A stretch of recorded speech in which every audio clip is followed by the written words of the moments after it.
आइए दोस्तों, एक और महत्वपूर्ण औषधि के बारे में मैं आप लोगों को जानकारी देता हूँ। ये इसका नाम चंपा जड़ी है। सदगठिया भी इसको बोलते हैं। सदगठिया यानी आप समझ गए होंगे किस बीमारी के लिए है। ये चंपा जड़ी गठिया बीमारी को, आर्थराइटिस को पूर्णतः ये ठीक कर देता है। ये सदगठिया में इसलिए बोला जाता है कि इसके जड़ी में गांठ गांठ सा होता है और बहुत सारे गांठ होंगे छोटे छोटे। एक गांठ बनता है और इसको खोदने से ऐसे जुड़े रहते हैं, जहाँ भी होंगे ऐसे घना होगा।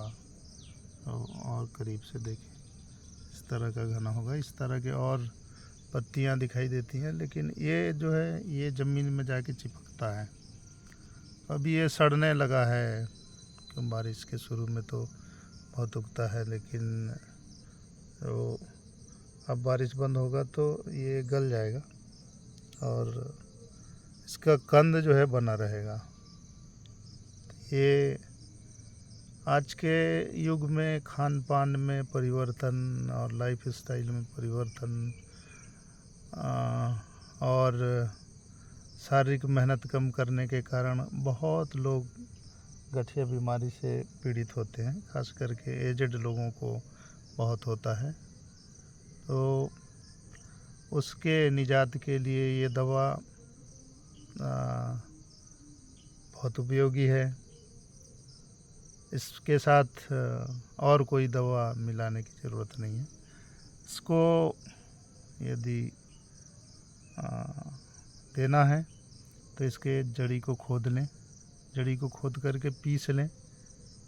गांठ गांठ सा जड़ी आएगा, जाली जैसा गांठ निकलेगा और जैसे जुड़ा है वैसे ही इसके जड़ी भी जुड़ा हुआ होगा। ये पूरे जुड़ गए होंगे एक दूसरे से। इसको खोदेंगे तो ये एक सा निकलेगा जुड़ा हुआ जड़ी अंदर से। इसको खोद करके पीस लें। यदि कोई हल्का फुल्का शराब का सेवन करता है तो महुआ के जो फुली शराब बोलते हैं, जो पहले निकलता है, जैसे ही शराब बनाना शुरू करते हैं तो शुरू में जो निकलता है वो जो शराब होता है वो फुल्ली शराब उसको बोलते हैं। वो तेज़ होता है, अंगार में डालने से वो जलता है।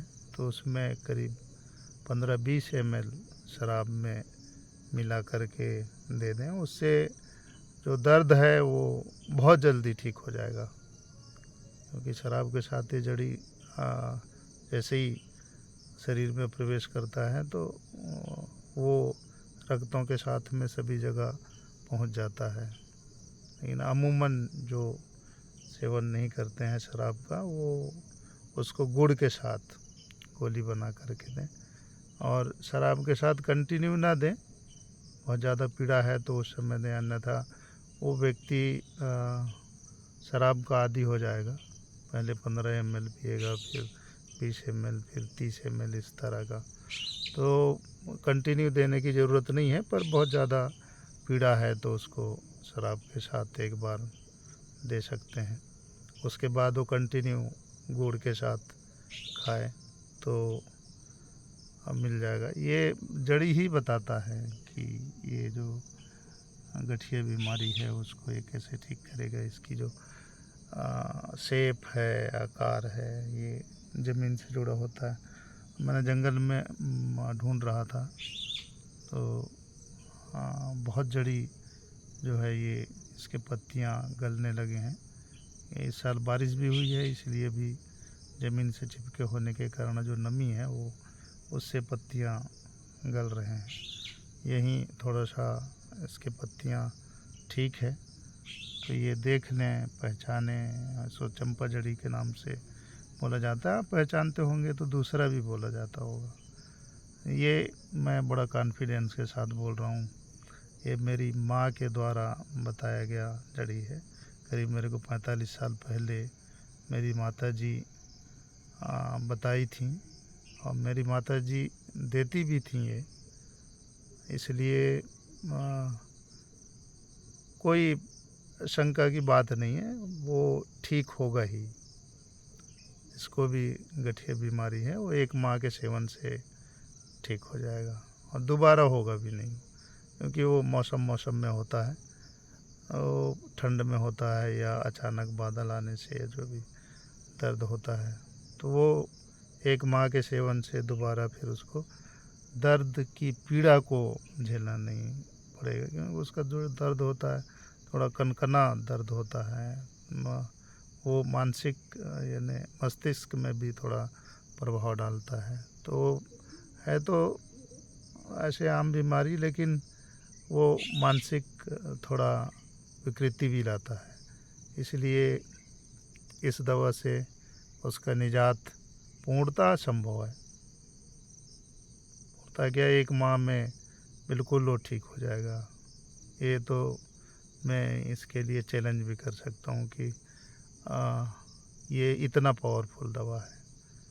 अभी इसका खोदने का समय नहीं हुआ है, इसका कंद पूर्णतः डेवलप नहीं हुआ होगा, इसलिए अभी नहीं। ये दीपावली के बाद इसका कंद डेवलप, ये सूख जाएगा थोड़ा थोड़ा, उसके बाद इसका कंद डेवलप होगा, तो पूर्णतः डेवलप हो जाए उसके बाद खोदें।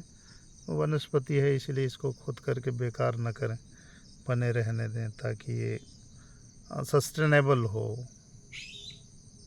भविष्य में भी मिल जाए। अन्यथा इसको खोद करके बेच देंगे या कुछ करेंगे तो वो फिर समाप्त हो जाएगा, यानी प्रकृति में मिलेगा ही नहीं, आपके एरिया में मिलेगा नहीं।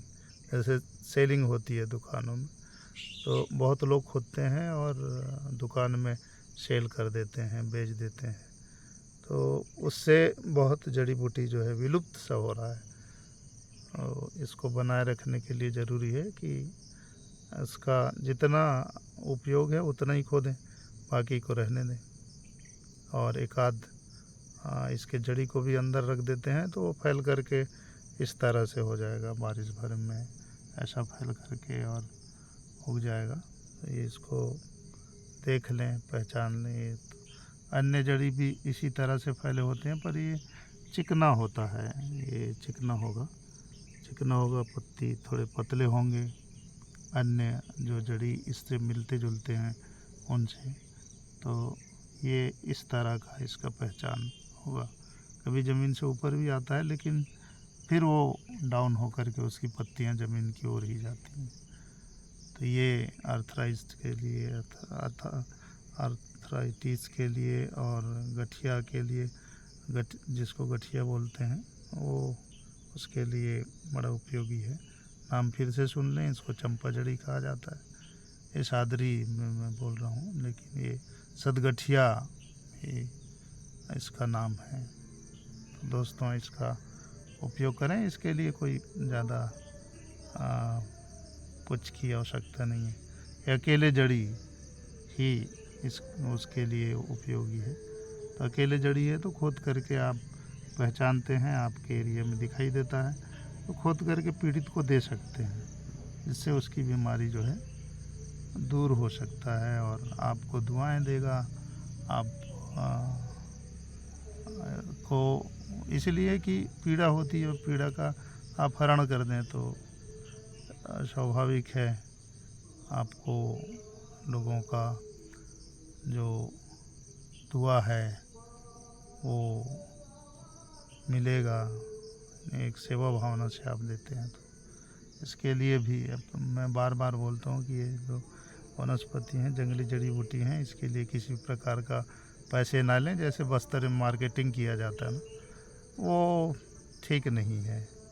हाँ, इतना ज़रूर है कि आप मेहनताना के रूप में कुछ ले सकते हैं, लेकिन अब उसको मार्केटिंग करने लगें, बेचने लगें उसको, तो वो फिर ठीक नहीं है। मैंने बस्तर में बहुत सिरहा और वैद लोगों को देखे हैं, उनका जीवन ही उससे चलता है, यानी एक प्रकार का उनने उसे धंधा बना लिया है। तो बिजनेस ना बनाएं, वो ठीक नहीं है। और वो उतना फिर काम भी नहीं करता है। धीरे धीरे आपके जो भी प्रसिद्धि होगी जड़ी बूटी देने की, वो ख़त्म हो जाएगी। ये ऐसा है ही है। मैंने बहुत सारे वैद्यों को देखा है। तो ये इसके लिए कोई इसकी कीमत ना लें, ज़्यादा बेहतर है। हाँ, किसी से खुदवा के लाते हैं तो वो भी ठीक नहीं है, आप खुद खोदें। जो पीड़ित है उसी के नाम से खोदें, और उतना ही खोदें जितना उसको आवश्यकता है।